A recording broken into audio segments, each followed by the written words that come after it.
नमस्कार. लाडकी बहीण योजनेसंदर्भात तुम्ही पाहत आहात एक महत्त्वाची अपडेट. लाडक्या बहिणींना मिळणार एकत्र 3,000 रुपये. महायुती सरकारने राज्यातील महिलांसाठी लाडकी बहीण योजना सुरू केली आहे.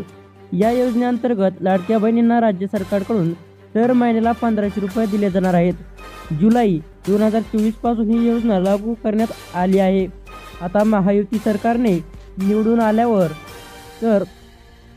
आल्यानंतर लाडकी बहीण योजनेची रक्कम 1,500हून 2,100 रुपये मिळणार असल्याची चर्चा सुरू आहे. दरम्यान डिसेंबरचा हप्ता केव्हा येणार याबाबत एक मोठी अपडेट समोर आली आहे. महायुती सरकारने लाडक्या बहिणींना संक्रांतीचं गिफ्ट देणार असल्याचं म्हटलं जात आहे. दिवाळी आणि निवडणुका पाहता सरकारने 2 हप्ते दिवाळी आधीच दिले होते. आता पुढचा हप्ता मकर संक्रांती आधीच मिळणार असल्याचं म्हटलं जात आहे. जानेवारीचा हप्ता मकर संक्रांतीला मिळणार आहे.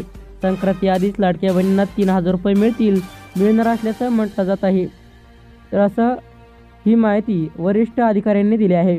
असेच नवीन अपडेट जाणून घेण्यासाठी आपल्या चॅनलला सबस्क्राईब अवश्य करा. धन्यवाद.